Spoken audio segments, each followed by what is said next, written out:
The stone struck Naomi Sterling's shoulder blade with enough force to drive the breath from her lungs. And as she stumbled forward on the dusty street of Westcliff, Colorado, she realized with terrible clarity that everything she had built in the past 6 months was crumbling around her like the sandstone cliffs surrounding the town. It was September 1878, and the afternoon sun beat down mercilessly on the small mining settlement nestled in the wet mountain valley. Naomi had arrived the previous spring with nothing but a worn carpetbag, a teaching certificate from a school back in Pennsylvania, and hope that had now turned to ash in her mouth. The children of Westcliff had needed a teacher, and she had answered that need with every ounce of dedication she possessed. She had taught them reading and arithmetic, geography and penmanship, and she had loved each one of them as though they were her own. Now their parents surrounded her with hatred, twisting their faces into masks she barely recognized. "Devil woman!" shrieked Margaret Tuttle, the banker's wife, her expensive dress incongruous with the violence in her eyes. "You corrupted our children with your evil teachings." "I never," Naomi tried to speak, but another stone whistled past her ear, and she threw up her arms instinctively to protect her face.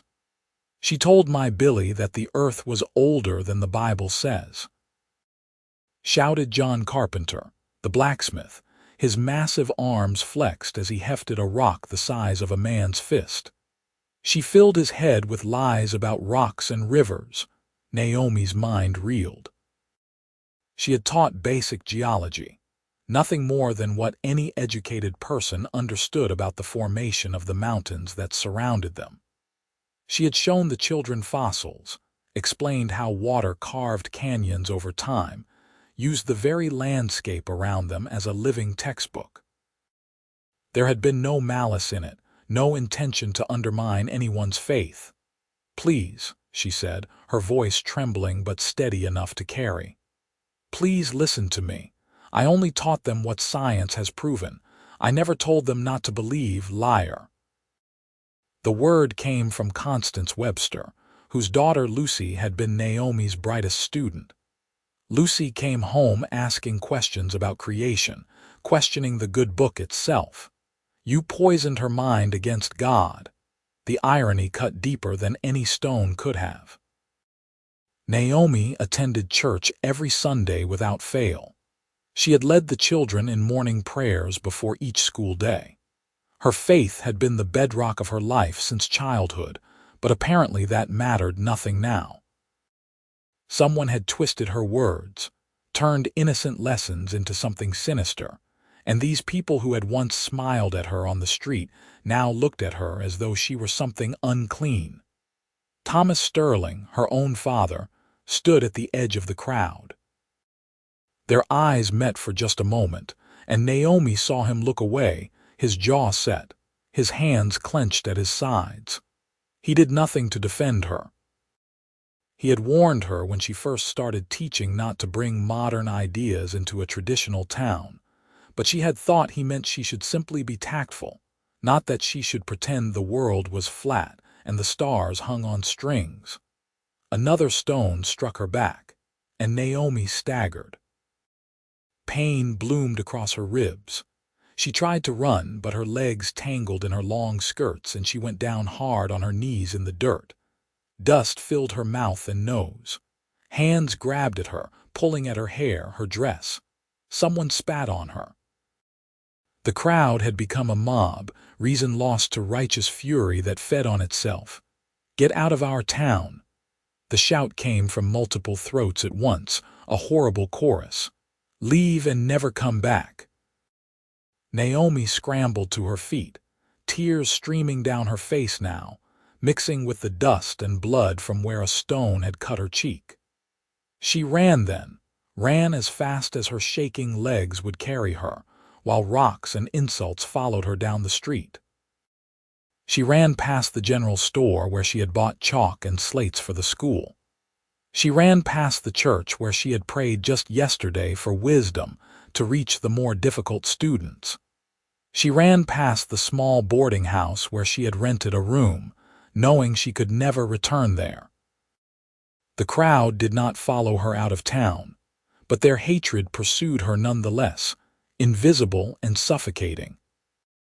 When she finally stopped running, her lungs burning and her body aching from a dozen impacts, she found herself on the road that led east out of the valley, with nothing but the clothes on her back and nowhere to go. She had left her savings in her room, her few possessions, even the locket with her mother's picture inside. Everything was gone. Naomi sank down beside the road in the shadow of a juniper tree, wrapped her arms around her knees, and wept until she had no tears left. The sun was setting, painting the Sangre de Cristo peaks to the west in shades of crimson and gold, beautiful and indifferent to her suffering. She must have dozed despite everything, because when she opened her eyes again, the stars had come out in their thousands, and the temperature had dropped sharply the way it did in the mountains even in early autumn. Naomi shivered in her thin dress, now torn and filthy. She had no blanket, no food, no water. The nearest town to the east was Silver Cliff, perhaps 3 miles away, but she had no strength left to walk that far in darkness. Death seemed like a real possibility, and in her despair, Naomi almost welcomed it. The sound of hoofbeats on the hard, packed road made her lift her head. A single rider approached from the west, coming from Westcliff. Naomi shrank back against the juniper trunk, terrified that someone from the mob had decided to finish what they had started. But as the rider drew closer, she saw that he sat his horse with an easy grace that spoke of long familiarity with the saddle, and when he spotted her in the starlight, he reined in immediately. "Madam." His voice was deep, concerned, with a hint of a southern drawl that had been softened by years away from wherever he had originally called home. "Are you hurt?" Naomi tried to speak and found her throat too dry. She nodded instead. The rider dismounted in one fluid motion. He was tall. She could see that much in the darkness, with broad shoulders and a cattleman's build. As he approached slowly, clearly not wanting to frighten her further, the starlight caught on his face, and Naomi saw strong features, a dark beard, and eyes that held genuine compassion rather than the fury she had faced earlier. "I saw what happened in town," he said quietly, stopping a respectful distance away. "I was just riding in when the commotion started. Took me a while to figure out where you had gone. You followed me." Naomi's voice came out as a rasp. Seemed like the right thing to do. "Nobody should be left out here alone in the dark, especially not after what you went through." He unslung a canteen from his shoulder and held it out. "Water."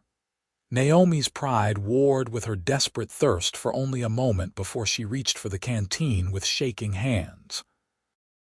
The water was cool and tasted like salvation. She drank deeply, then forced herself to stop before she made herself sick. "Thank you," she whispered.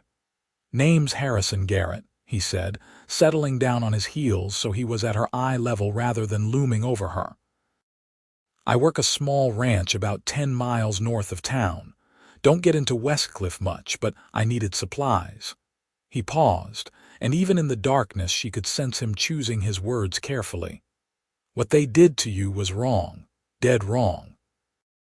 Something about the simple declaration, stated as plain fact rather than pity, made Naomi's eyes fill with tears again. "They said I corrupted their children. I did not. I only taught them the truth." "I believe you." Harrison's voice was steady, certain. "I heard some of what they were shouting. Sounded to me like folks working themselves into a frenzy over nothing. Happens sometimes when fear gets hold of a town." "Fear?" Naomi looked at him, confused. "Fear of what?" "Change, mostly. New ideas, the world moving on without them." Harrison stood and walked back to his horse, a sturdy bay gelding that stood patiently ground-tied. He returned with a bedroll and a thick wool coat. "Here. It gets cold at night this time of year." Naomi accepted the coat and wrapped it around her shoulders gratefully. It smelled like leather and sage and wood smoke. "You are very kind, Mr. Garrett. Harrison, please." He spread the bedroll on the ground near her. "You should try to rest. Come morning, I'll take you wherever you need to go." "I have nowhere to go," Naomi said, the reality of her situation crashing over her again. "I cannot go back to Westcliff. I have no money for the stage. My father—" She stopped, unable to continue that thought. Harrison was quiet for a moment. "Your father was in that crowd." At the edge of it, he did nothing to stop them. The betrayal stung worse than any stone. "We have not been close since my mother died 5 years ago, but I thought he would at least. I am sorry."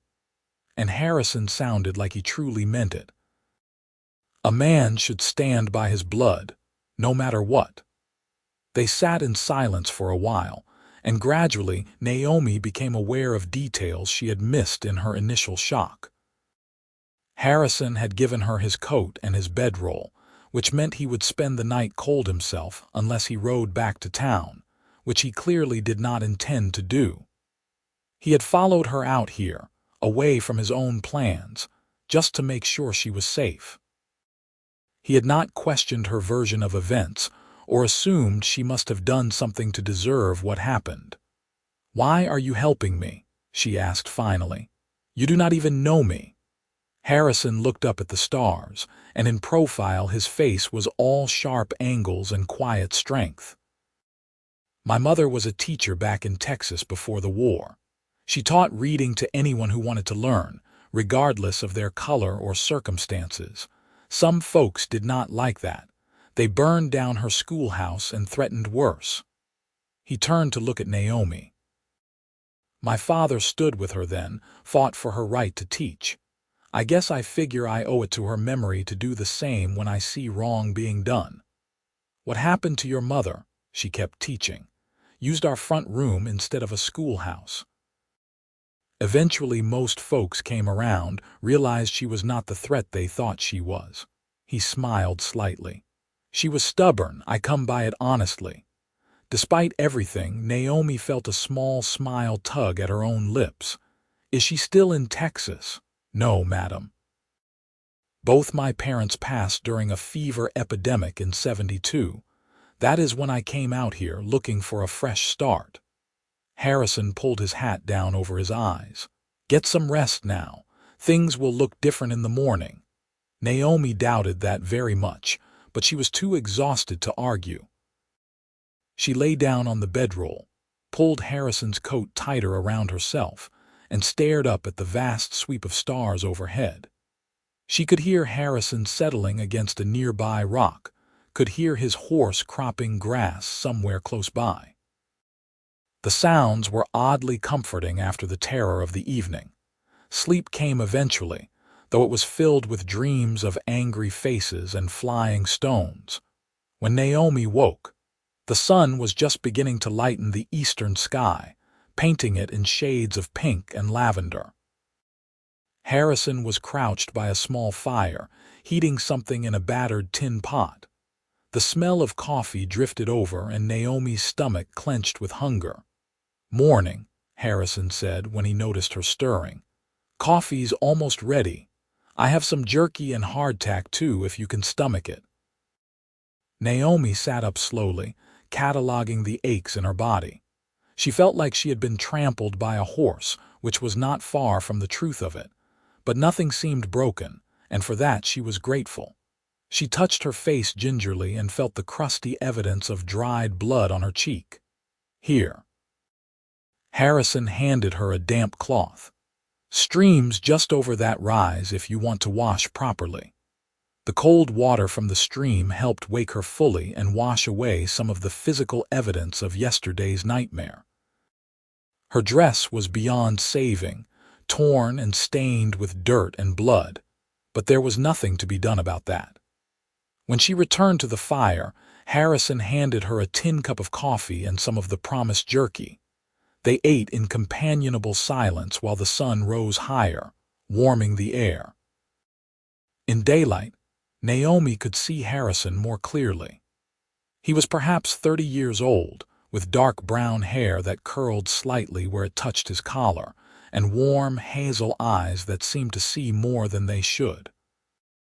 His hands were scarred and calloused from hard work, but he handled his tin cup with surprising delicacy. He wore the practical clothing of a working cattleman, nothing fancy, but everything was clean and well-maintained. "I have been thinking," Harrison said finally, "about your situation." Naomi braced herself for bad news. "Yes, my ranch is not much. Just me and a couple of hands running about 200 head of cattle. We have a bunkhouse where the boys sleep and the main house where I live." He looked at her directly, his gaze steady and honest. "There is a room off the kitchen that was meant to be a housekeeper's quarters. Nobody's using it now. You could stay there if you wanted, at least until you figure out your next move." Naomi stared at him. "You are offering me a place to stay, but you do not know anything about me. I know you are a teacher who tried to do right by children and got run out of town for your trouble. I know you need help, and I am in a position to offer it." Harrison shrugged. "Seems simple enough to me. People would talk." Even as she said it, Naomi realized how absurd it was to worry about her reputation after yesterday. What reputation did she have left to protect? Let them talk. "My ranch is far enough from town that it does not matter much what people say. And if you are worried about propriety, my foreman Abel is about 60 years old and his nephew Danny is 19. They live in the bunkhouse. There would be witnesses that everything was above board." Harrison poured himself more coffee. "I am not expecting anything from you, except maybe some cooking if you are inclined. The meals we have been managing are pretty sorry affairs." It was perhaps the most practical proposal Naomi had ever heard, stripped of any romantic pretense but offered with genuine kindness. She thought about her alternatives. She could try to make it to Silver Cliff and throw herself on the mercy of strangers there, but she had no reason to think they would be any more welcoming than the people of Westcliff. She could try to travel further east, back toward Pennsylvania, but with no money that seemed impossible. Or she could accept Harrison's offer and at least have a roof over her head while she figured out what to do with the ruins of her life. "Why are you doing this?"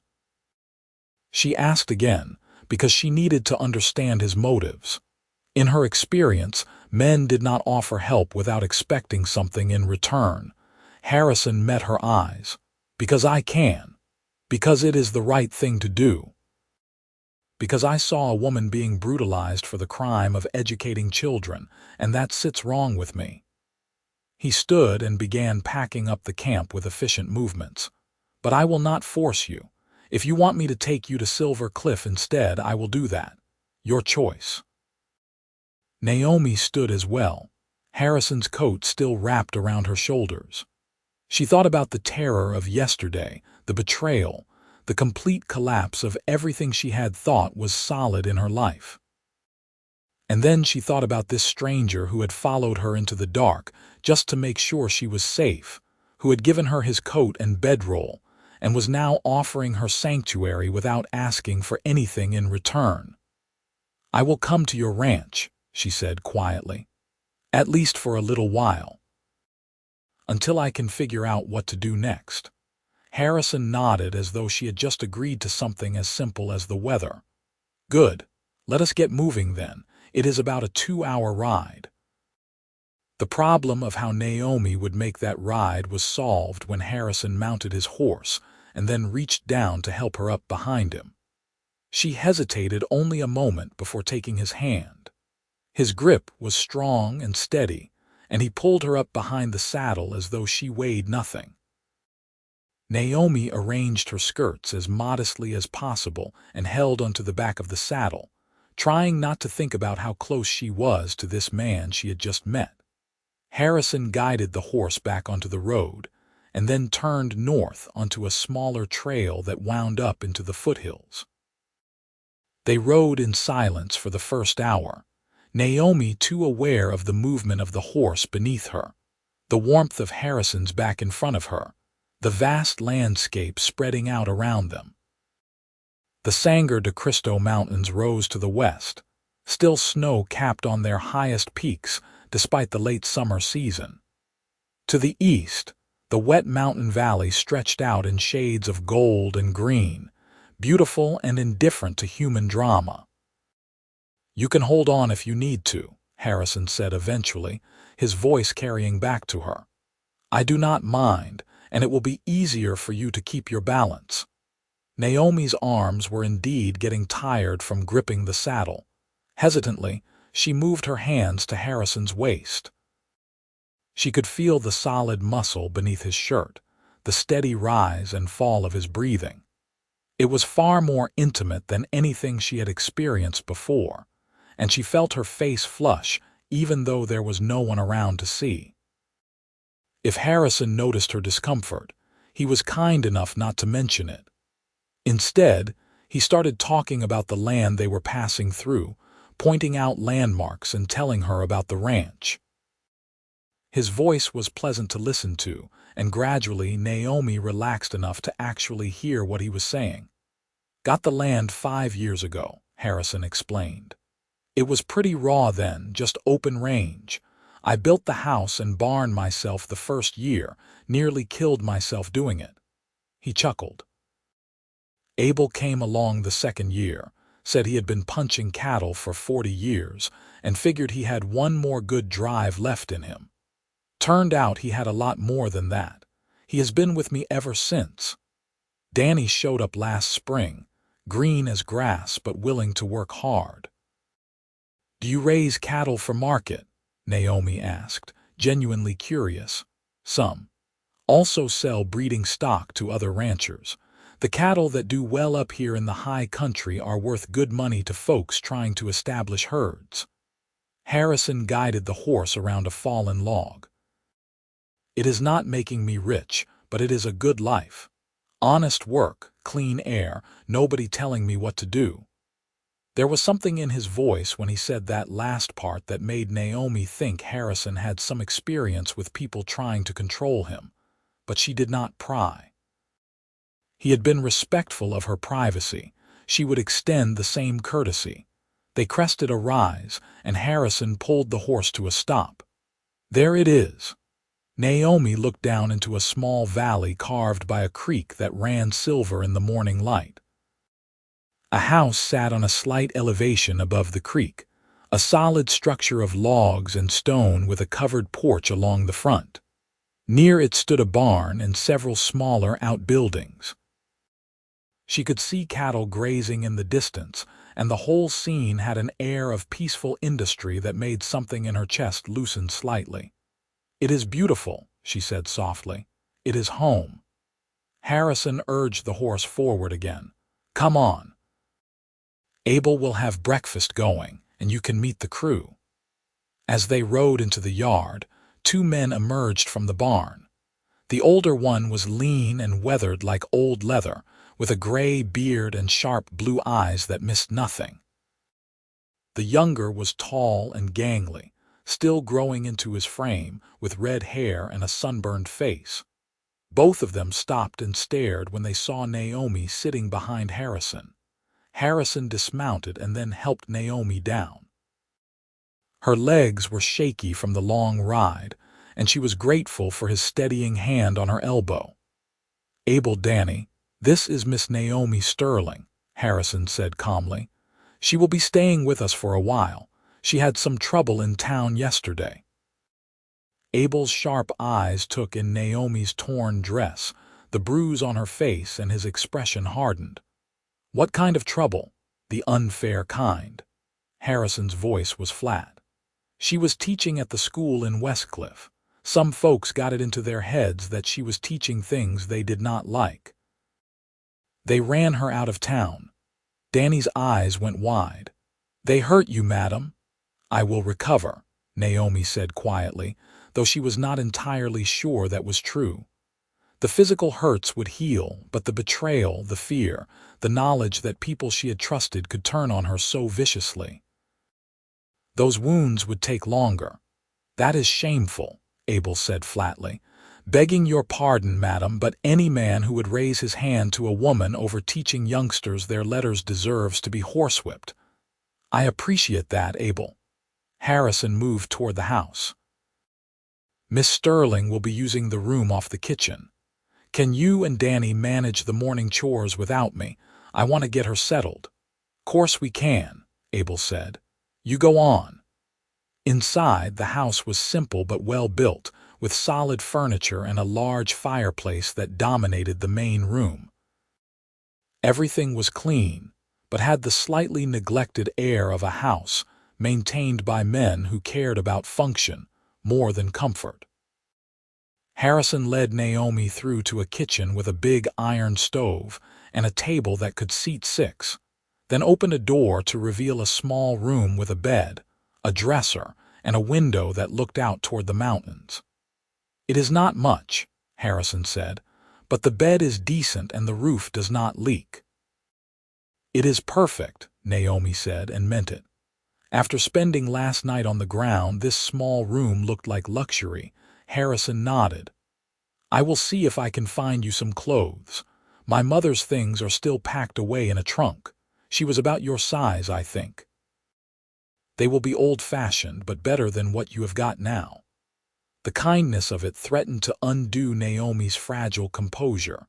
You do not have to. I know I do not have to. I want to. Harrison's hazel eyes were steady on hers. You have been through hell, Miss Sterling. Let me help make it a little easier.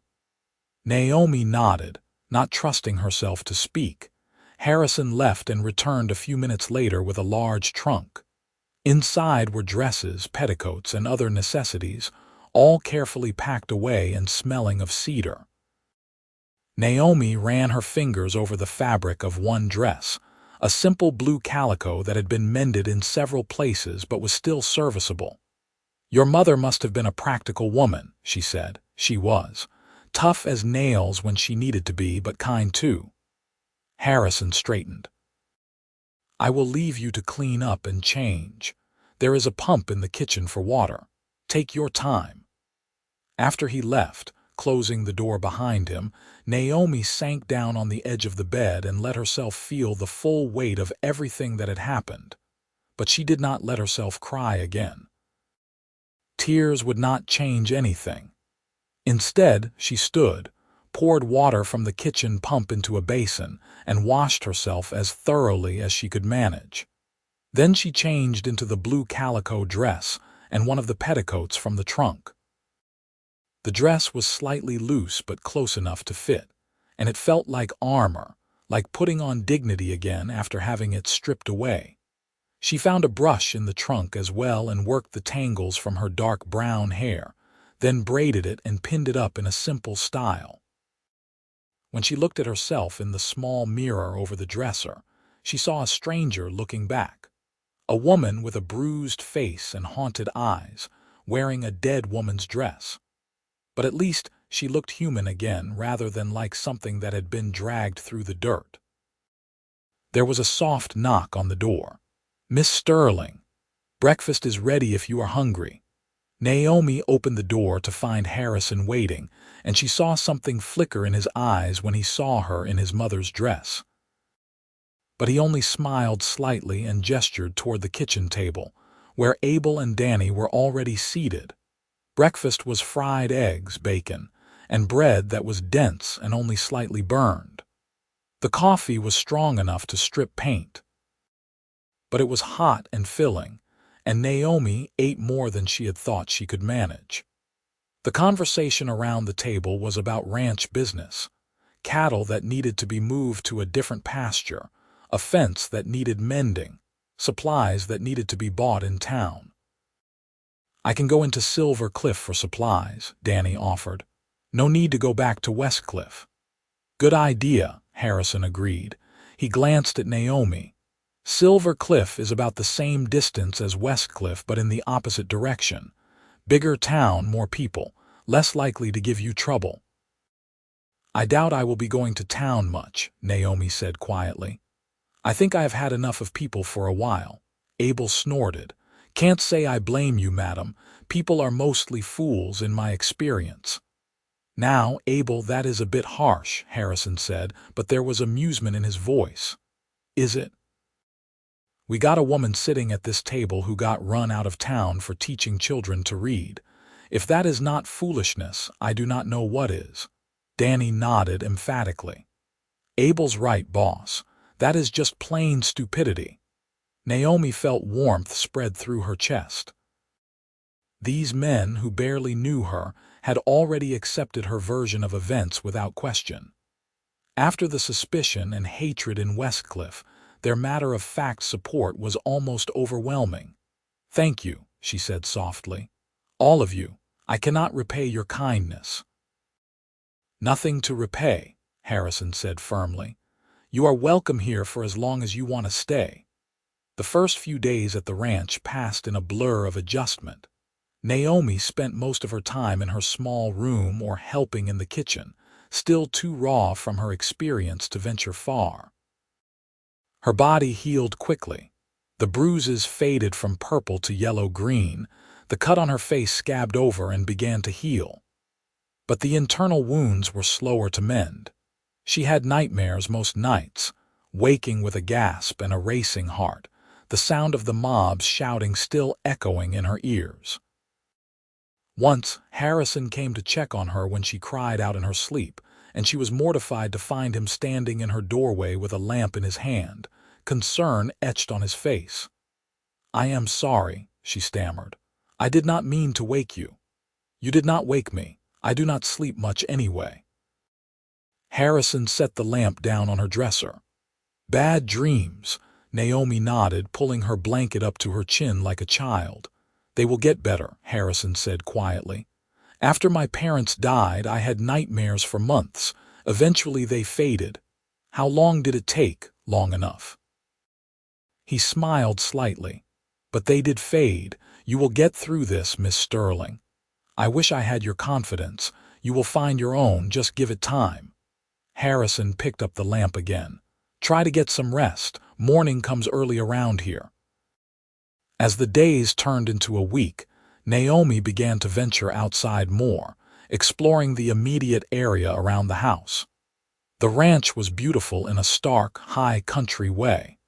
The air was thin and clean, scented with pine and sage. Water burbled in the creek, and in the evenings, elk sometimes came down from the higher elevations to graze near the barn. It was peaceful in a way that Westcliff, with all its human complications, had never been. She also began to actually cook rather than just help. The men had been surviving on basic trail fare, and Naomi found satisfaction in producing actual meals. Stews and roasts, biscuits and pies made with dried apples from the larder. The men praised her cooking extravagantly, though she suspected anything would taste good after months of Abel's burned offerings. Harrison was around the ranch most days, working alongside Abel and Danny at the endless tasks that kept a cattle operation running. Naomi found herself watching him sometimes, noting the easy competence with which he handled the animals, the way he could fix almost anything with determination and ingenuity. He was patient with Danny, teaching the younger man skills without condescension, and he treated Abel with the respect due to someone who had forgotten more about cattle than most men would ever know. He was also kind to Naomi in ways both large and small. He brought her books from the small collection he kept in the main room, having noticed her restless boredom. He made sure there was always hot water in the kitchen for washing. He respected her privacy, but checked in regularly to make sure she had everything she needed. And he never, not once, made her feel like she was in his debt, or that she owed him anything for his hospitality. It was this last quality that made Naomi begin to trust him in a way she had not trusted anyone since her mother's death. 2 weeks after her arrival at the ranch, Harrison announced at breakfast that he needed to go to Silver Cliff for supplies that Danny could not handle alone. "I will be gone most of the day," he said, looking at Naomi. "Will you be all right here with just Abel and Danny?" "Of course," Naomi said, though something in her tightened at the thought of Harrison being gone. She had come to rely on his steady presence more than she had realized. "I will bring back fabric if you want to make yourself some new dresses," Harrison offered. "The dry goods store should have decent selection. I could not ask you to spend money on that. You are not asking, I am offering." Harrison finished his coffee and stood. "Blue seems to suit you. I will get some blue fabric." He was gone before Naomi could protest further. The day passed slowly without Harrison around. Naomi kept busy with cooking and mending, but she found herself glancing out the window more often than usual, watching the road that led away from the ranch. It was foolish, she told herself. Harrison was simply the first person to show her kindness after a terrible trauma. What she felt was gratitude, nothing more. But when she saw him riding back as the sun was setting and felt her heart lift at the sight, she knew she was lying to herself. Harrison came into the kitchen with packages wrapped in brown paper. "Got the fabric," he announced, setting them on the table. "The lady at the store helped me pick out some other things too. She said you would need thread and buttons and such." Naomi unwrapped the packages to find not only several yards of beautiful blue fabric, but also a deep green, a soft brown, thread in multiple colors, buttons made of bone and brass, needles, and even some ribbon. It was far more than she needed, and far more than she could accept. "This is too much," she protested. "It is what you need to make proper clothes," Harrison said simply. "Consider it payment for the cooking. We have all gained weight since you started feeding us properly." Abel, who had come in for supper, nodded emphatically. "True fact, madam." "My pants are getting tight." Naomi wanted to argue further, but the look in Harrison's eyes stopped her. He wanted to do this for her. Who was she to deny him the satisfaction of helping? "Thank you," she said quietly. "I will make good use of all of it. I know you will." Harrison hung his hat on a peg by the door. "What is for supper? It smells amazing. Beef stew with dumplings and apple cobbler for dessert. See?" Harrison grinned at Abel. "Definitely worth the fabric."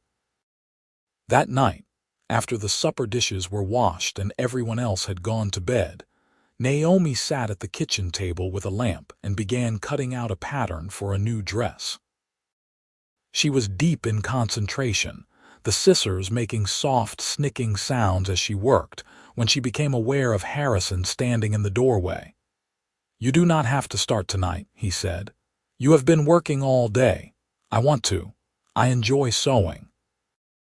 Naomi looked up at him, this man who had rescued her and asked for nothing in return. "Harrison, why did you really bring me here?" He was quiet for a moment, then came into the kitchen and sat down across from her. "Honestly, please. When I saw what they were doing to you in Westcliff, something in me just snapped. I thought about my mother, about how brave she had been to keep teaching even when people threatened her. I thought about how my father had stood up for her, had made sure she knew she was not alone." Harrison's hands were flat on the table, strong and scarred. "You were alone, you had nobody, and I could not just ride away and leave you like that." "So it was about your parents," Naomi said softly. "At first, maybe, but now," Harrison met her eyes, "now it is about you. About the fact that you are smart and brave and you tried to do the right thing and got punished for it. About the fact that you deserve better than what those people did to you." Naomi's throat tightened. "You barely know me. I know enough. I know you have not complained once about the accommodations, even though you are used to better. I know you work hard without being asked. I know you are kind to Danny even when he asks the same question 3 times because he is nervous. I know you read books about geology and natural philosophy." He gestured to the books she had borrowed from his shelf, which sat on the corner of the table. "I know you are not the person those people in Westcliff tried to make you out to be. How can you be so sure? Because I have been watching you, and I trust what I see." The simple declaration hung in the air between them. Naomi felt something shift in her chest, some wall she had built around herself beginning to crack. This man who owed her nothing had given her everything: safety, shelter, respect, and now, apparently, his trust. "I do not know what to do with my life now," she admitted. "I cannot go back to teaching, not after what happened, but that was all I ever wanted to do." "Why can you not teach? Who would hire me after what happened in Westcliff?" "Even if they believed my version of events, they would worry about controversy. And if they heard the lies that were spread about me." She shook her head. "I am ruined as a teacher. Not out here, you are not. The West does not care as much about what happened in the past. People come out here for fresh starts all the time." Harrison leaned forward slightly. "And if you wanted to teach, there are ways. Private tutoring, maybe, or you could start your own school, one that does not answer to a town board or a church. With what money? What space?" "There are always solutions if you look for them." Harrison stood. "You do not have to figure it all out tonight. Just know that you have time and you have a place here for as long as you need it." He left her to her sewing, but Naomi found it hard to concentrate after that conversation. Her hands moved mechanically, cutting and pinning, but her mind was elsewhere. She thought about Harrison's words about fresh starts and finding solutions. She thought about the way he had looked at her, with respect and something else she was afraid to name. And she thought about the way her heart had lifted when she saw him riding back to the ranch that afternoon, and what that might mean. 3 weeks became a month, and fall settled over the high country in earnest. The aspen leaves turned gold, and frost painted the grass white most mornings. The cattle were moved to lower pastures to prepare for winter. Harrison and his crew worked long days getting everything ready for the cold months ahead. And Naomi kept the house running, cooking and cleaning and mending, and trying to make herself useful enough to justify her continued presence. But increasingly, she found herself wanting to stay, not because she had nowhere else to go, but because she was happy here. The ranch felt like home in a way that Westcliff never had. The work was satisfying, the landscape beautiful, and the people, well, the people had become dear to her. Abel taught her how to milk the cow they kept for fresh dairy and shared stories of his decades on the cattle trails.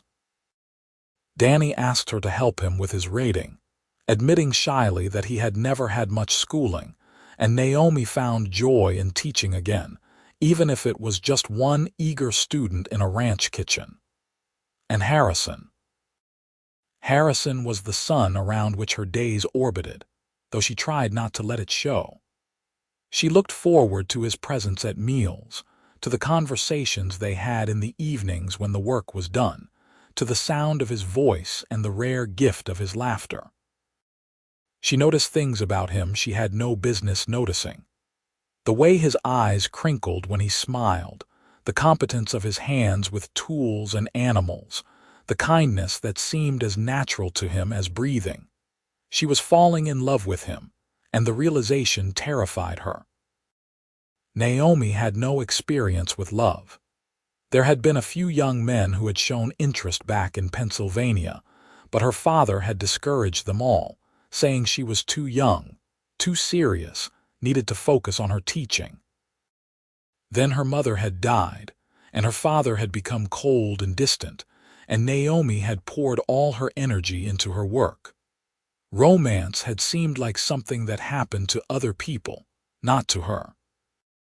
But now, at 24 years old, she found herself lying awake at night thinking about a cowboy with kind eyes and strong hands, and she had no idea what to do about it. The weather turned sharply colder in mid-October, and Harrison decreed that it was time to make a final trip to Silver Cliff for winter supplies before the snow set in. "I am taking the wagon this time," he announced at breakfast. "Need to stock up on staples that will last us through till spring. Abel, you and Danny can handle things here for a day or two, course," Abel said. "We have done it before." Harrison turned to Naomi. "Would you like to come along? You have been stuck on this ranch for over a month now. Might do you good to see some different scenery." Naomi's first instinct was to refuse. The thought of going into a town, of facing people again, made her stomach clench with anxiety. But then she looked at Harrison's open, hopeful expression and found herself saying, "Yes, I would like that." They set out the next morning before dawn, with Harrison driving the wagon and Naomi bundled in a warm cloak beside him. The road to Silver Cliff wound through stunning country, and as the sun rose, it painted the mountains in shades of rose and gold. Naomi found herself relaxing despite her nervousness, lulled by the steady rhythm of the horse's hooves and Harrison's presence beside her. "You have been quiet lately," Harrison said after they had been traveling for an hour. "Is everything all right?" Naomi considered lying, but Harrison had been nothing but honest with her. He deserved the same. "I have been thinking about my future, about what I should do." "Have you reached any conclusions?" "Not really. I know I cannot stay at your ranch forever, living on your charity. But I also do not know where I would go or what I would do." She pulled the cloak tighter around herself. "I feel stuck. You are not living on my charity. You earn your keep and then some." Harrison kept his eyes on the road. "But if you want to feel like you are contributing more, we could make it official. I could pay you wages for cooking and helping with the house." "I do not want your money, Harrison." "Why not? You work hard. You should be paid for it." "Because accepting wages makes it a job, and then I would truly be just an employee, and I—" She stopped, unsure how to finish that sentence without revealing too much. Harrison glanced at her. "And you what?" "I like being part of the ranch," Naomi said carefully. "Part of the household." "If I am just a housekeeper, it changes things." "I see." Harrison was quiet for a moment. "For what it is worth, I do not think of you as an employee. I think of you as, well, as a friend, maybe more than a friend." Naomi's heart stuttered. "More than a friend." "I probably should not have said that." But Harrison did not sound sorry. "It is too soon, and you have been through too much. But I am not good at pretending, Naomi. The truth is, I have come to care for you. A lot."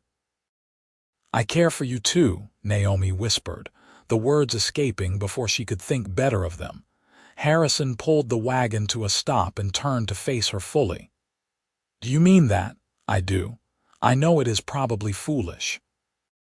You took me in out of kindness, and here I am developing feelings that you probably do not." Harrison kissed her. It was gentle, tentative, giving her every opportunity to pull away. But Naomi did not pull away. Instead, she leaned into the kiss, her hand coming up to rest against his chest where she could feel his heart pounding as hard as her own. When they broke apart, both of them were breathing hard. Harrison rested his forehead against hers. "I have wanted to do that for weeks now." "Why did you wait?" "Because I did not want you to think I had expectations, that my help came with conditions." He pulled back enough to look into her eyes. "What I feel for you, Naomi, it is real. It has nothing to do with obligation or gratitude. I am falling in love with you." Tears pricked Naomi's eyes, but for once they were happy tears. "I am falling in love with you too. I have been for a while now." Harrison cupped her face gently, his thumb brushing over her cheekbone. "Then maybe you do not need to figure out your future alone. Maybe we can figure it out together." "What are you saying?" "I am saying that I want you to stay, not as a housekeeper or an employee, but as, well, as whatever you want to be, a friend, a partner." He took a breath. "Eventually, if you want it, as my wife." Naomi stared at him. "You want to marry me, not tomorrow." "Not until you are ready, until you have had time to heal from everything that happened. But yes, eventually, I would like nothing more than to marry you." Harrison smiled slightly. "I know it is fast. I know we have only known each other for a few weeks. But out here, people do not have the luxury of long courtships. Life is hard, and when you find someone who makes it better, you hold on to them. What if I am not who you think I am? What if you are exactly who I think you are? Brave and smart and kind, with a core of steel that let you survive something that would have broken a lesser person." Harrison kissed her forehead. "I see you, Naomi Sterling, and I love what I see." Naomi felt something settle into place inside her, something that had been askew since that terrible day in Westcliff. She was not broken. She was not ruined. She was a woman who had survived, and now she had a chance at happiness with a man who valued her for exactly who she was. "I want to stay," she said, "and I want to see where this goes, but Harrison, I need you to understand something." "What?" "I want to teach again someday. I know it might be difficult or impossible, but it is part of who I am. If we are going to be together, you need to know that." "I do know that, and I will help you find a way." Harrison smiled. "In fact, I have been thinking about that. There are families scattered all through these hills, most of them with children who are not getting any education. What if you taught them? Not in a formal school, but visiting families, giving lessons where they are needed. I could take you around in the wagon, help you set up a circuit." Hope flickered in Naomi's chest. "Do you think people would accept that?" "I think most folks out here care more about their children learning than they do about gossip from Westcliff, and even if some do not, there will be enough who do." Harrison gathered up the reins again. "We can start small, test the waters, but Naomi, you are a teacher. That is not something those people can take away from you, no matter what they did." As they continued toward Silver Cliff, Naomi felt lighter than she had in weeks.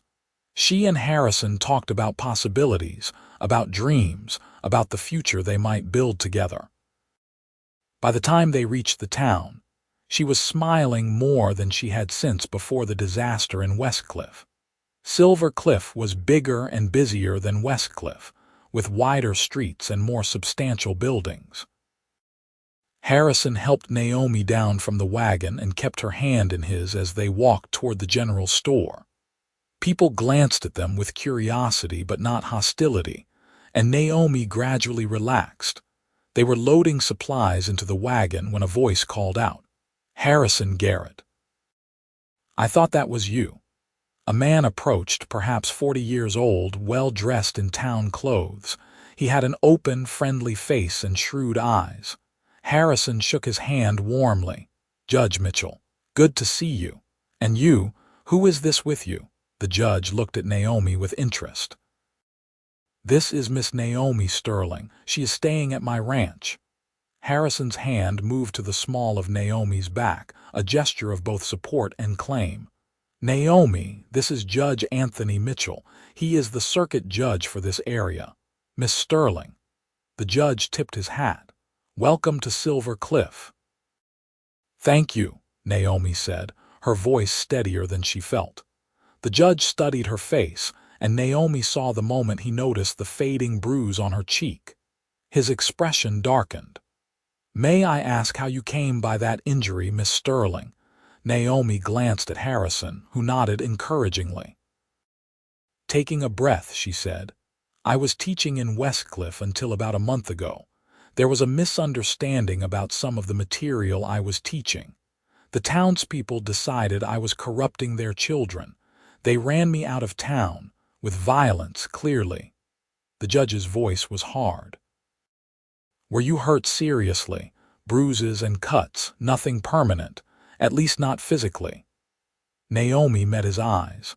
"But they destroyed my reputation and my livelihood based on lies." "What exactly were you teaching that caused such offense?" "Basic geology, the formation of mountains and canyons. How fossils form. Nothing controversial by the standards of modern science, but apparently it contradicted some people's interpretation of Scripture." The judge shook his head in disgust. Ignorance and fear, a dangerous combination. I am sorry that happened to you, Miss Sterling. What those people did was assault, and it should not go unpunished. With respect, Judge, I do not want to pursue legal action, Naomi said. I just want to move on with my life. I understand, but for the record, if you change your mind, the law would be on your side. He turned to Harrison. You are taking good care of her, I trust. Doing my best, sir. Good man. The judge tipped his hat again. Miss Sterling, if you ever need anything, my office is here in Silver Cliff. Do not hesitate to call on me.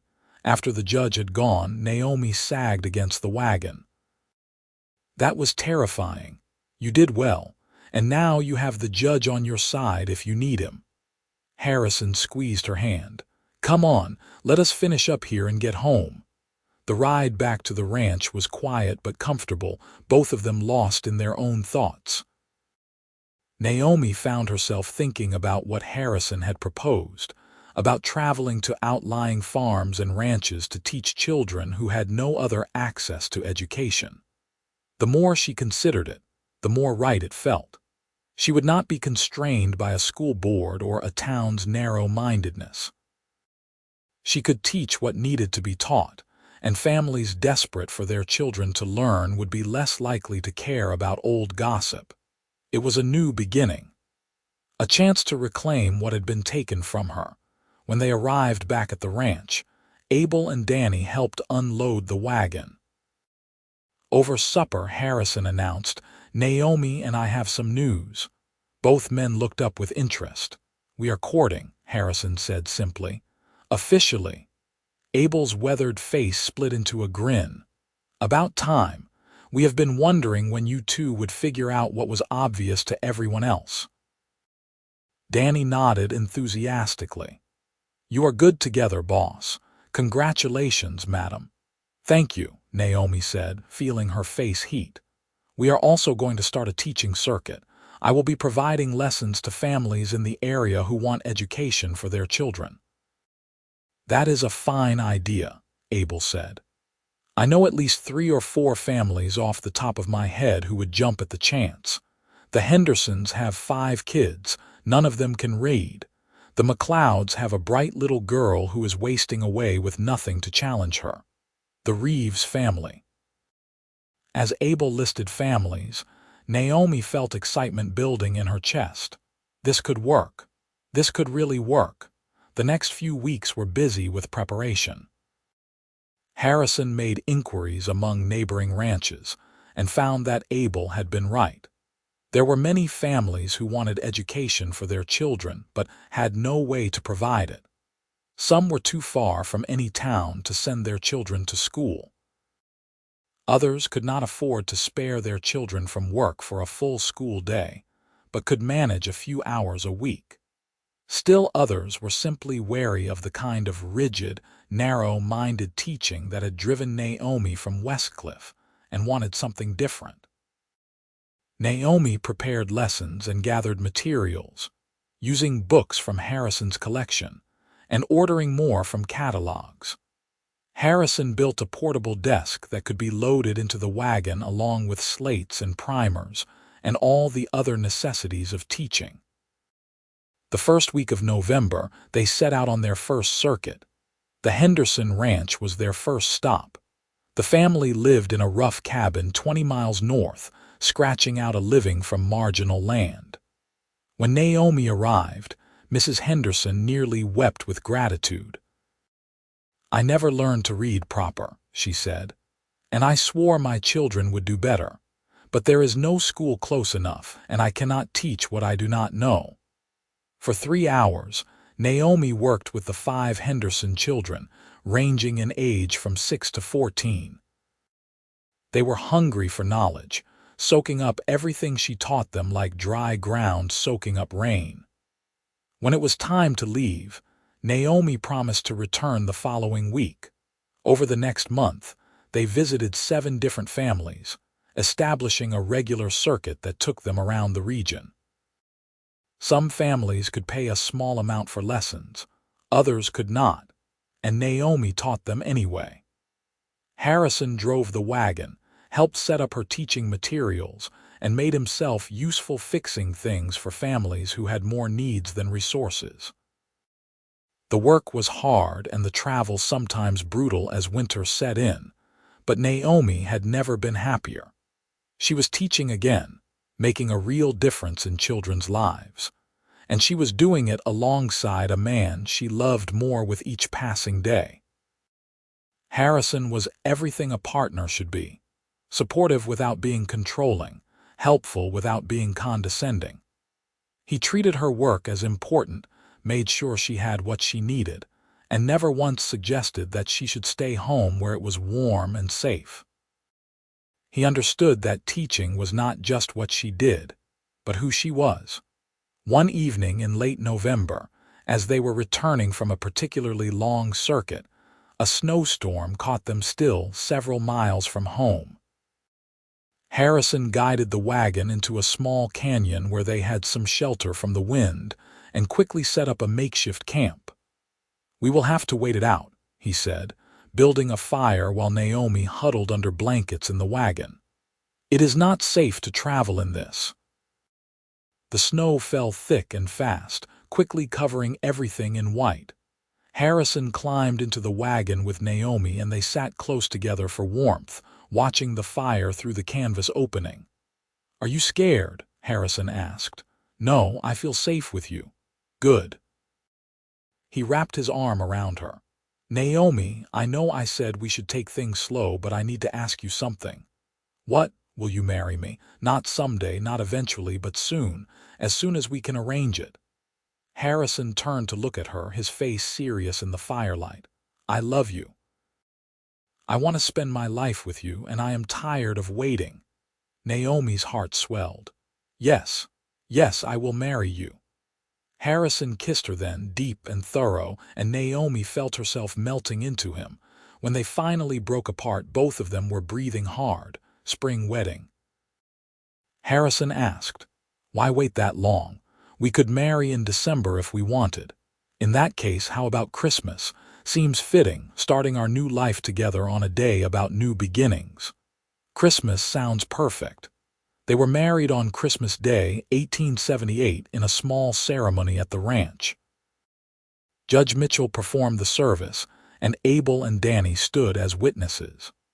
Naomi wore a dress she had made herself from the blue fabric Harrison had bought her, and Harrison wore his best suit, looking impossibly handsome despite his obvious nervousness. When the judge pronounced them husband and wife, Harrison kissed Naomi as though sealing a promise, and she knew that whatever came next, they would face it together. The winter was hard, with deep snows that sometimes kept them housebound for days at a time. But inside the ranch house, there was warmth and happiness. Naomi and Harrison settled into married life with surprising ease, as though they had been together for years rather than months. They talked about everything: their pasts, their dreams, their hopes for the future. They learned each other's habits and preferences, adjusted and compromised, and built a partnership that grew stronger every day. In the spring, Naomi resumed her teaching circuit with renewed energy. Word had spread about the teacher who would come to your home, who taught not just reading and arithmetic but science and geography and critical thinking. Families sought her out, and soon she had more students than she could manage in a single circuit. "We need to find you an assistant," Harrison said one evening as she was going over lesson plans. "Who would I get? There are no other teachers out here." "What about training someone? Danny reads well now, thanks to you. Maybe he could help with the younger children while you focus on the older ones." It was a good idea, and Danny agreed enthusiastically. With his help, Naomi was able to expand her circuit even further. They were not getting rich from the teaching fees, but combined with the ranch income, they were comfortable. More importantly, Naomi was making a real difference, seeing children learn and grow and develop curiosity about the world around them. But there was still the shadow of Westcliff hanging over her. Naomi had not forgotten what those people had done to her, and occasionally she still had nightmares about the mob. Harrison always woke when she did, holding her until the fear passed, but he worried about her. "You need closure," he said one morning in May as they were preparing for another circuit. "You need to face them. I never want to see those people again. I am not talking about forgiving them. I am talking about standing up to them, showing them that they did not break you." Harrison took her hands in his. "Naomi, you are doing incredible work out here. You are teaching dozens of children, making a real difference. The people of Westcliff tried to destroy you and they failed. Do not you think they should know that? What would be the point? The point is that you get to look them in the eye and tell them they were wrong, that you are not the person they tried to make you out to be, that you survived despite them, not because of them." Harrison squeezed her hands gently. "You do not have to do this, but I think you need to." Naomi thought about it for several days. The idea terrified her, but Harrison was right. She needed closure. She needed to face the people who had hurt her and show them that she was still standing. "All right," she said finally. "I will go back to Westcliff, but not alone. Of course not alone. I will be with you every step of the way." Harrison smiled. "And so will Abel and Danny if you want them." "I want them." They planned the trip carefully. It would not be about confrontation or revenge, but about truth. Naomi would go to Westcliff, stand in the town square, and tell her story. She would let people know what had really happened, what she had actually taught, and what the mob had done to her. Whether anyone believed her was their choice, but she would have her say. The morning they set out for Westcliff, Naomi was so nervous she could barely eat breakfast. But Harrison stayed close, his presence a steadying force, and gradually her nerves settled into determination. The ride to Westcliff took most of the morning. As they crested the last hill and the town came into view, Naomi felt her stomach clench. 8 months had passed since that terrible day, but the memories were as fresh as if it had been yesterday. "You can still change your mind," Harrison said softly. "No, I need to do this." They rode into town around midday when the streets were busy with people going about their business. Heads turned as they passed, and Naomi saw recognition dawn on face after face. Some people looked shocked, others guilty, still others angry. She held her head high and did not look away. Harrison guided the wagon to the town square and helped Naomi down. Abel and Danny flanked her on either side, a show of solidarity and protection. A crowd was already gathering, drawn by curiosity and the spectacle of Naomi's return. Naomi Sterling. The voice was cold, familiar. Thomas Sterling pushed through the crowd, his face hard. "You have nerve coming back here." "I have nerve." Naomi was amazed at how steady her voice was. "I was the one who was attacked. I was the one who was driven out with lies and stones." "You corrupted the children," Thomas said flatly. "You filled their heads with godless teachings." "I taught them science, basic, factual information about the world around them." Naomi raised her voice so the growing crowd could hear. "I taught them that mountains form through geological processes over time. I taught them that fossils are the remains of ancient life. I taught them to observe and question and think. And for that, you called me a devil and tried to stone me to death." "You went against the Bible," someone shouted from the crowd. "I did not. I never told any child not to believe in God. I never mocked faith or religion. I simply taught them science." Naomi looked around at the faces in the crowd, some familiar from her time teaching, others from the church, still others who had thrown stones at her. "What you did to me was wrong. It was unjust, and it was based on lies." "She is lying now," Margaret Tuttle said shrilly. "She poisoned our children's minds. Did I?" Naomi met the woman's eyes. "Or did you poison them by teaching them that curiosity is evil, that asking questions is a sin, That learning about the world God created somehow dishonors him. Harrison stepped forward, his hand resting on Naomi's shoulder. My name is Harrison Garrett. I was riding into Westcliff the day you all decided to become a mob. I saw what you did to this woman. I saw you throw stones at her, spit on her, drive her out of town like an animal. And I am here to tell you that you should be ashamed. Who are you to judge us? Someone shouted. I am someone who believes in justice, who believes that a woman should not be brutalized for doing her job. Harrison's voice was hard as iron. Naomi Sterling is my wife now. She is a teacher, and a damned good one. She has been teaching children all over this region for the past 6 months, and not one family has complained. Not one. Because she is exactly what she has always been, a dedicated educator who cares about her students. Then why did she come back here? Thomas Sterling demanded. To gloat, to rub our faces in it. I came back for closure, Naomi said. I came back to tell you that you did not break me. You hurt me, yes. You scared me and betrayed me and made me question everything I thought I knew about human decency, but you did not destroy me. I am still teaching.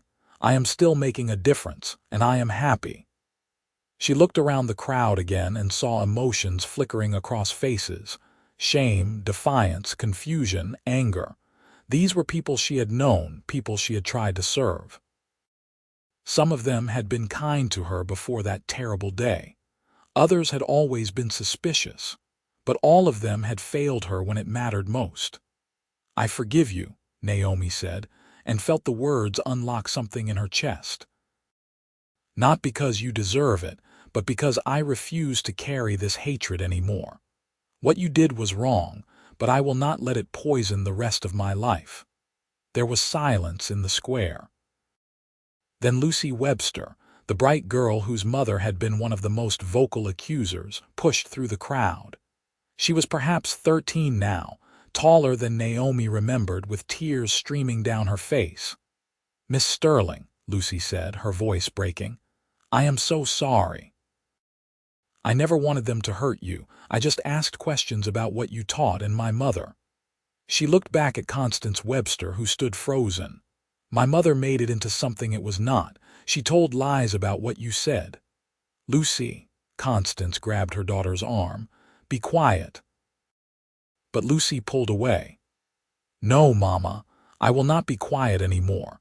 Miss Sterling was the best teacher I ever had. She made me love learning. And you destroyed that because you were scared of things you did not understand. Other voices began to speak up, hesitantly at first and then with more confidence. Parents admitted they had been caught up in mob mentality. Children spoke about how much they had learned from Naomi and how much they missed her. John Carpenter, the blacksmith who had been ready to throw a stone the size of a fist, stepped forward with his head bowed. I was wrong, he said gruffly. I got caught up in the moment, let fear guide me instead of reason. That is no excuse for what I did, but I am sorry. Others echoed his apology, a scattered chorus of regret. Not everyone, Naomi noticed. Some people still looked angry or defiant, still convinced they had been right to do what they did. But enough people were showing remorse that something in Naomi's heart began to heal. Thomas Sterling had not moved or spoken. Naomi walked over to him, Harrison staying close but giving her space. Papa, she said quietly. You should not have come back, Thomas said, but his voice lacked conviction. Why did you not defend me that day? You are my father. Thomas finally looked at her, and Naomi saw an old man where she had remembered someone strong and sure. I was afraid of going against the whole town, afraid of what they would do to me if I took your side. I told myself you would be fine, that you would go back east where you belonged. He swallowed hard. I was a coward. Yes, you were. Naomi felt tears prick her eyes. You were my last family, Papa, and you abandoned me when I needed you most. I know. Thomas's voice was barely audible. I have regretted it every day since. When I heard you had died out on the road, Wait, you thought I died? We all did. Someone said they saw buzzards circling on the east road and we assumed. Thomas looked stricken. You are really all right.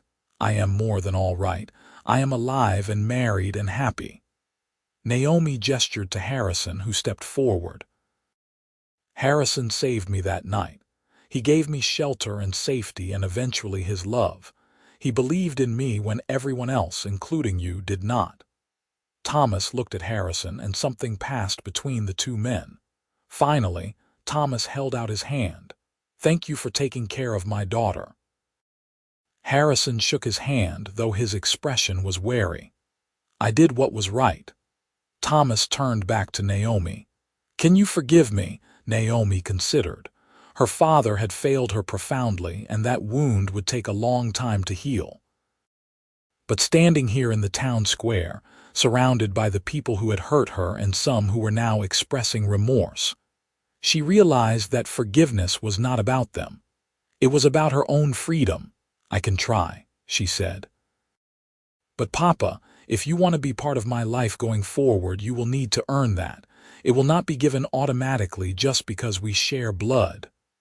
I understand. Thomas nodded. That is fair.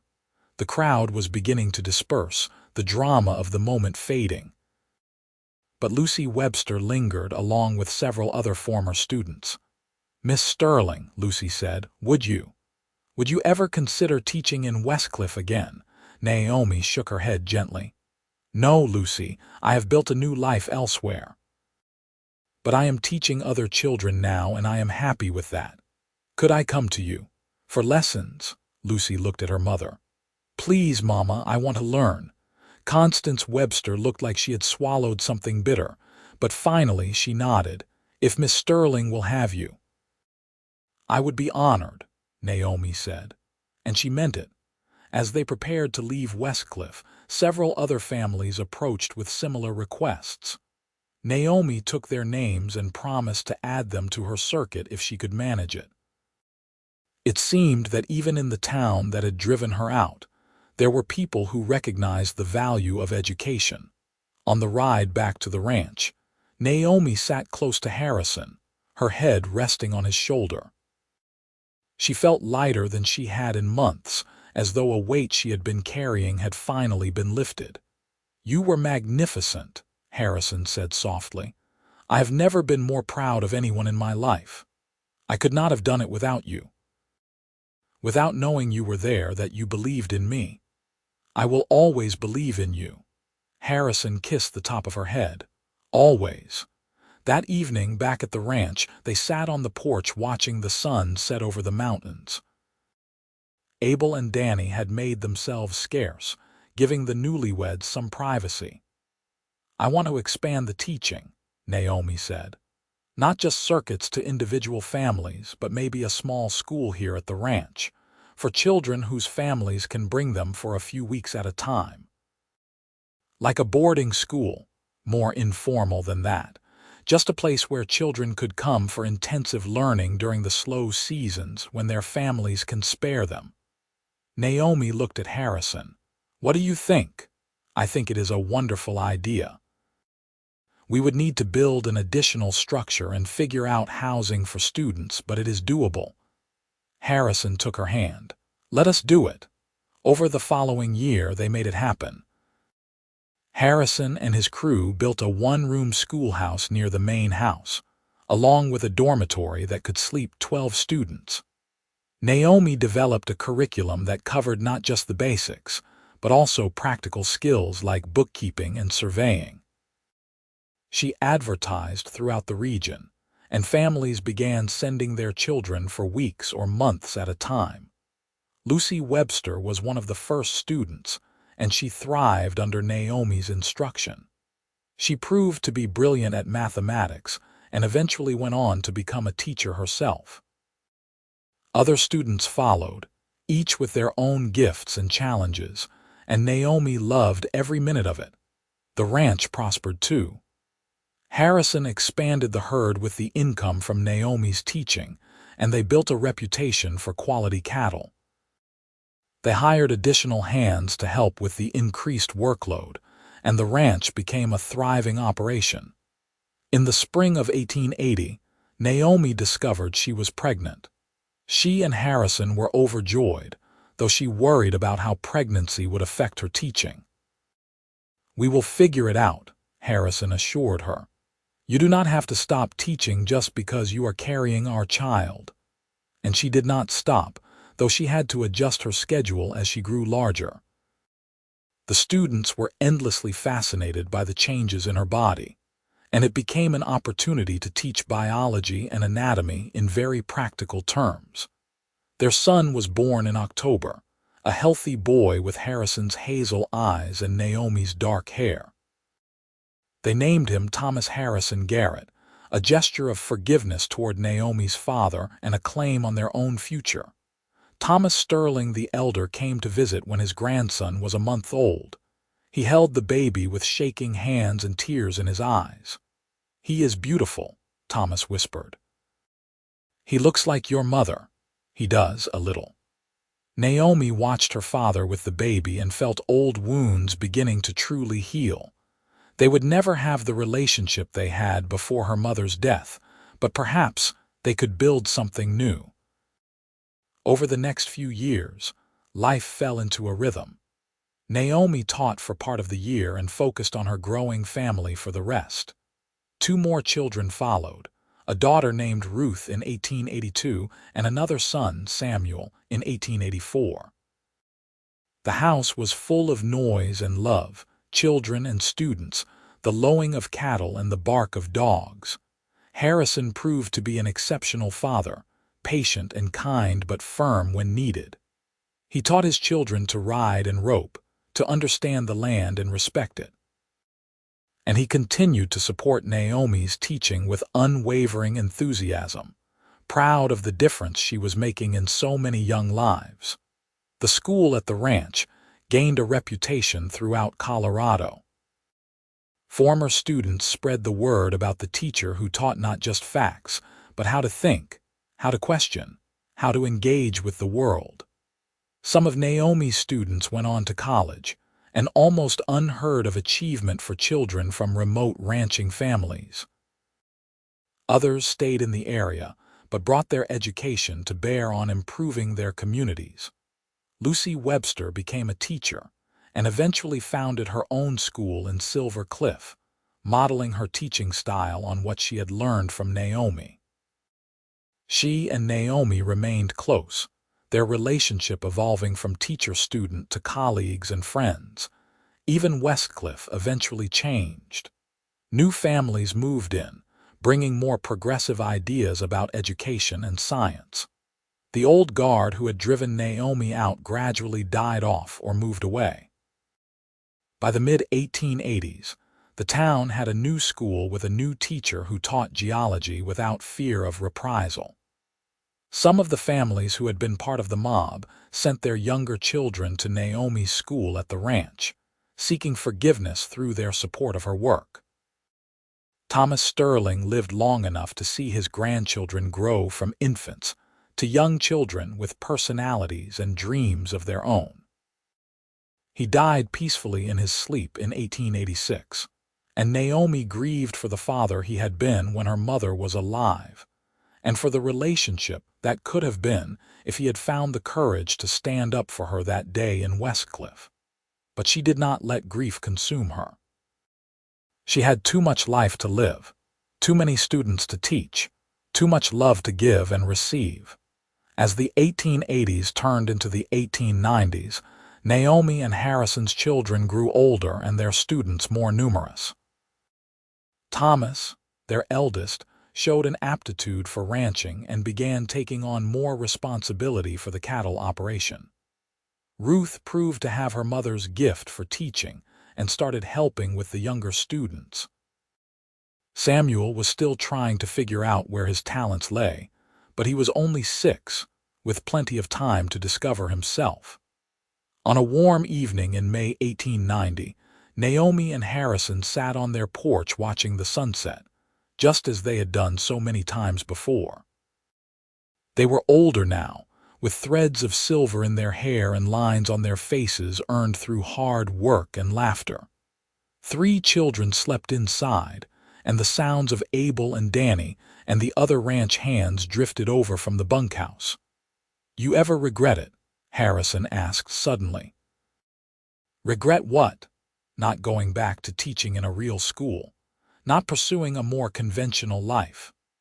Naomi looked at her husband, the man who had rescued her when she had nothing, who had believed in her when the world said she was worthless, who had loved her through everything. "Not for 1 second. This life, this unconventional, chaotic, beautiful life, is everything I ever wanted and more. Even after what happened in Westcliff. Especially because of what happened in Westcliff." Naomi took Harrison's hand. "That day broke me down to my foundation.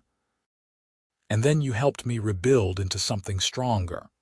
Those people tried to destroy me, but instead they drove me toward everything I was meant to be. A teacher, yes, but on my own terms. A wife and mother. A woman who knows her own worth and will not let anyone take it from her again." Harrison squeezed her hand. "I love you, Naomi Garrett. And I love you, Harrison Garrett. Thank you for bringing me back. Thank you for facing them all with me. Thank you for everything." They sat in comfortable silence as the sun sank behind the mountains, painting the sky in shades of orange and purple and gold. From inside the house came the sound of one of the children calling out in sleep, and Naomi smiled. Her life was full and rich and meaningful, nothing like what she had imagined when she first came to Colorado as a young teacher with stars in her eyes. It was better. The years continued to pass in a cascade of seasons and changes.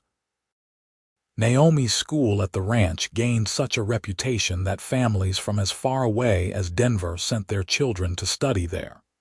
She eventually had to hire 2 assistant teachers just to keep up with demand, and Harrison built additional dormitories to house all the students. Thomas grew into a fine young man and took over most of the ranch operations, allowing Harrison to focus more on supporting Naomi's educational work. Ruth did indeed become a teacher, working alongside her mother and bringing fresh energy to the school. Samuel discovered a talent for mechanics and engineering, constantly taking things apart and putting them back together in new and improved ways. More grandchildren came, filling the ranch with another generation of noise and joy. Naomi taught them all, just as she had taught their parents and hundreds of other children over the years. On Naomi and Harrison's 20th wedding anniversary in 1898, their children and grandchildren and students, past and present, organized a celebration at the ranch. People came from all over Colorado to honor the woman who had taught them to read, to think, to dream. They brought testimonials and gifts and stories of how Naomi's teaching had changed their lives. Lucy Webster, now Lucy Foster and the head teacher at the school in Silver Cliff, gave a speech that brought tears to many eyes. "Miss Sterling, or Mrs. Garrett as I should call her now, saved my life," Lucy said. "Not physically, though she certainly saved others from the ignorance that was killing their futures. But she saved me from a life of limited thinking and crushed curiosity. She taught me that questions are not dangerous, that learning is not a sin, that women can be educated and intelligent and still be good people. Everything I have accomplished I owe to her." Others echoed similar sentiments. A young man who had become a surveyor credited Naomi with his interest in mathematics and geography. A woman who had founded a lending library in a small mountain town spoke about how Naomi had instilled in her a love of books and reading. A rancher talked about how the scientific approach to livestock management he had learned in Naomi's classes had doubled his herd's productivity. When it was her turn to speak, Naomi stood before the crowd of people whose lives she had touched and felt overwhelmed with gratitude. "I did not set out to be anything special," she said. "I just wanted to teach children to read and write and understand the world around them, but life had other plans. What happened in Westcliff 20 years ago was the worst day of my life. But it was also the beginning of the best part of my life, because it brought me to Harrison and to all of you, and to this work that has been more fulfilling than I ever imagined possible." She looked at Harrison, who stood beside her with pride shining in his eyes. "My husband brought me back when I was broken. He faced down a town full of hatred and fear with nothing but his conviction that what they had done was wrong. And then he built a life with me that has been filled with more love and purpose than I ever dreamed possible. So today, on our anniversary, I want to thank him for being my partner, my defender, my best friend, and the love of my life." The crowd erupted in applause, and Harrison pulled Naomi into a kiss that was more than appropriate for public viewing, but that nobody seemed to mind. When they broke apart, both of them were laughing and crying at the same time. The celebration continued into the evening with food and music and dancing. Children played games while adults talked and reminisced. It was everything a celebration should be: joyful, boisterous, and full of love. As the party wound down and guests began to depart, Harrison and Naomi found themselves once again on their porch, watching the stars come out. 20 years, Harrison mused. It feels like yesterday and like forever all at once. I know what you mean. Naomi leaned her head on his shoulder. Thank you for a beautiful day. Thank you for 20 beautiful years. They sat in companionable silence, listening to the sounds of the ranch settling down for the night. In the distance, an owl hooted. Closer by, one of the dogs barked once and then subsided. Inside the house, they could hear their children and grandchildren getting ready for bed, the normal sounds of family life. You think we will have another 20 years? Naomi asked softly. I hope so, and 20 more after that if we are lucky. Harrison kissed her temple. But however long we have, I intend to make every moment count. As do I. In the end, they were given more time than they had dared to hope for. Harrison lived to be 72, active and engaged with the ranch and the school until a heart attack took him suddenly one autumn morning in 1911. He died as he had lived, working hard, surrounded by family, at peace with the life he had built. Naomi grieved deeply, but did not let sorrow overwhelm her. She continued teaching for several more years, though at a reduced pace. She watched her grandchildren grow up and her great-grandchildren be born. She saw the world change in ways she could never have imagined when she first came to Colorado as a young teacher in 1878. Automobiles replaced horses on the roads. Electric lights came to the ranch. The school she had founded evolved and expanded, eventually becoming a recognized preparatory academy that sent students to universities all over the country. The town of Westcliff, which had driven her out with stones and lies, erected a monument in her honor in 1915, acknowledging the injustice done to her and the remarkable life she had built despite it. Naomi Sterling Garrett died peacefully in her sleep in 1920, at the age of 66. She was buried beside Harrison on a hillside overlooking the ranch, with a view of the mountains they had both loved. Her funeral was attended by hundreds of former students and their families, all of them touched by her dedication to education and her unwavering belief in the power of knowledge. The school she had founded continued for many years, staffed by teachers who had learned from her and who carried on her philosophy of education. The ranch remained in the family, worked by descendants who carried her blood and Harrison's, who remembered the story of how their ancestor had been broken and then made stronger, who had loved and been loved in return.